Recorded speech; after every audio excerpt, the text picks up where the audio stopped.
Bonjour et bienvenue dans cette nouvelle vidéo. Je suis enchantée de vous recevoir dans mon atelier où je concocte tout ce que je vous partage sur le blog et sur la chaîne. Je suis Cathy du blog maindanslatterre.com qui est dédié à l'apprentissage de la sculpture de l'argile. Alors si cela vous intéresse, vous êtes au bon endroit avec la bonne personne, et si cela vous dit de recevoir encore plus de contenu sur ce sujet, que ce soit des conseils en modelage, les terres, les outils, ou encore avoir accès à mes nombreux cours gratuits sur cette chaîne, eh bien songez à vous abonner. Dans cette vidéo, je vais vous dire où vous pouvez vous procurer le matériel pour sculpter l'argile. Je vais d'abord parler du matériel des débutants et ensuite plus professionnel. Mais avant, j'aimerais vous offrir mon livre « Réussir ma première sculpture facilement ». Il est parfait car j'ai réuni les bases pour bien sculpter. Et il a déjà aidé des milliers de personnes qui, comme vous, avaient envie de mettre les mains dans la terre, mais qui ne savaient pas comment faire tout simplement. Pour l'obtenir, il suffit de cliquer sur le lien qui s'affiche ou en bas dans la description. Si vous venez de mettre les mains dans la terre ou si ce n'est pas encore fait, n'allez pas acheter le même matériel que quelqu'un qui pratique depuis des mois voire des années. Je vous invite à commencer doucement car vous ne savez peut-être pas si cette activité va vous plaire. Inutile d'acheter du matériel très pointu.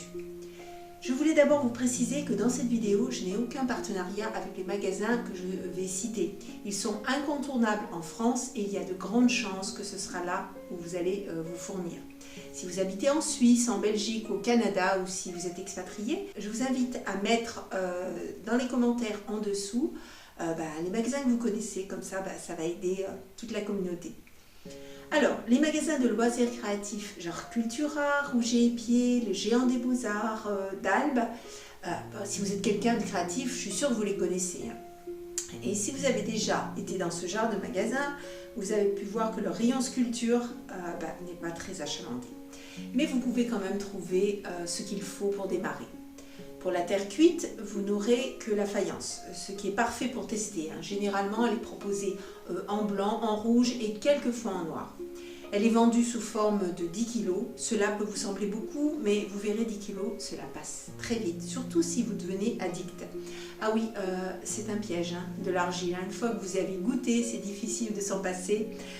Je le sais, en connaissance de cause. Vous avez aussi l'argile donc sans cuisson. Pour les avoir presque toutes testées, je vous conseille Durcidure de Sol Argile. C'est celle qui se rapproche le plus de la terre naturelle, qui est la plus facile à travailler. J'ai eu des retours sur les abonnés qui avaient pris d'autres marques et c'était une catastrophe. En plus, j'aime beaucoup la démarche environnementale de la marque. Cela correspond à mes valeurs. Cette argile existe dans beaucoup de couleurs, mais choisissez-la plutôt blanche car vous verrez mieux les détails.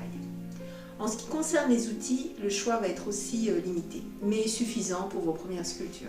Vous pouvez acheter la trousse de potier qui comprend la base pour démarrer, comme un ébauchoir, une mirette, une éponge, un fil à couper, un pic en métal. Voilà, vous avez déjà de quoi modeler et vous faire plaisir.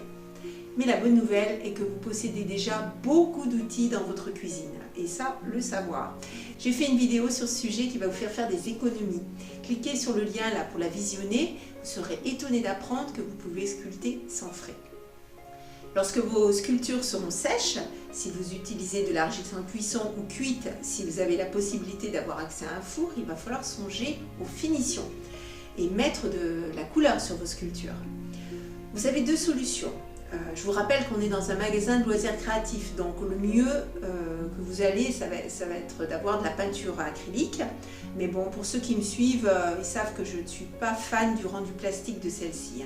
Je vous conseillerais plutôt les patines à la cire et au pigment pour avoir un rendu naturel et artistique. Si vous souhaitez en savoir plus, je vous mets un lien dans la description qui concerne donc cette technique qui est vraiment géniale. Enfin, moi j'adore. Alors pour commencer, vous allez acheter des pigments, prenez pas beaucoup, prenez un noir, un blanc, un terre de sienne, un ocre, un vert et un bleu, voilà. Ils sont assez onéreux, mais ils durent très très longtemps car vous en utilisez une toute petite quantité à chaque fois. Un bon plan pour acheter des pigments moins chers, allez dans les magasins de bricolage. Le seul bémol, c'est qu'ils sont vendus en grande contenance car ils sont faits pour la peinture décorative. Voilà, c'est à peu près tout ce que vous trouverez dans ce genre de magasin, en ce qui concerne en tout cas le modelage de l'argile. Bien sûr, tous ces magasins existent aussi en ligne. C'est très pratique si vous habitez dans un coin reculé. N'hésitez pas à comparer leurs tarifs et surtout les frais de livraison. Ils sont très différents d'un à l'autre. Pour les outils, j'aime aussi Amazon et c'est assez intéressant au niveau tarif. J'ai trouvé des mini mirettes qui me servent bien lorsque je sculpte les petits visages. Passons maintenant aux fournisseurs professionnels. Alors, je ne les connais pas tous, je vais vous parler de ceux que j'ai fréquentés, ceux que j'ai testés. À nouveau, si vous habitez à l'étranger, n'hésitez pas à les mettre dans les commentaires. Donc, ceux que je connais, c'est Solargil, Serradel et les cousins Aoban.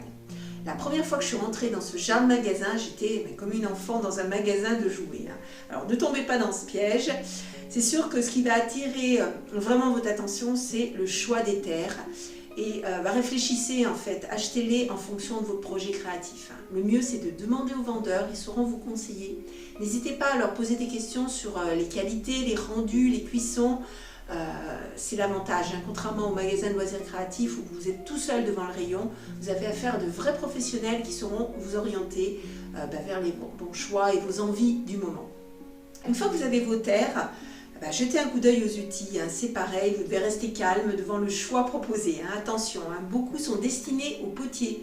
Si vous n'avez pas l'intention d'apprendre à tourner, mais de rester dans la sculpture de l'argile, ils ne vous seront pas utiles. Demandez conseil, donc à nouveau aux vendeurs, c'est l'avantage dans ce genre de magasin. Une fois que vous avez choisi vos terres, vos outils, vos yeux risquent d'être attirés par toutes les belles couleurs. Et en premier par les couleurs des engobes, qui sont des oxydes colorés qui supportent la cuisson.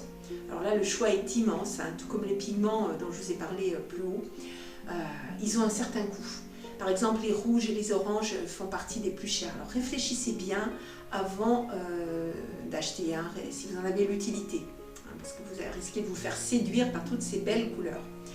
Et si vous voulez émailler, sachez que vous rentrez dans un nouveau monde, même si les produits promettent de beaux rendus. Eh bien, il faut comprendre que l'émaillage dépend de tellement de choses. Par exemple, un même émail, le résultat sera complètement différent si vous l'avez passé au pinceau, ou au diffuseur, ou au trempage. Et je ne parle même pas du mode de cuisson, réduction, oxydation. Enfin, tout ça pour vous dire que l'émaillage, c'est une vraie science, de vraies connaissances.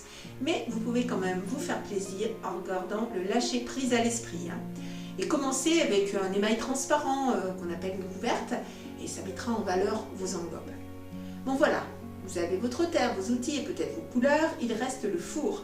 Bien sûr, ce n'est peut-être pas dans vos projets d'en acheter un, et celui de l'atelier que vous fréquentez vous suffit amplement. Mais si un jour vous avez envie d'avoir le vôtre, c'est chez ce genre de fournisseur que vous devez l'acheter. Non seulement ils sont de bons conseils, mais en plus ils ont un service après-vente et ça c'est important.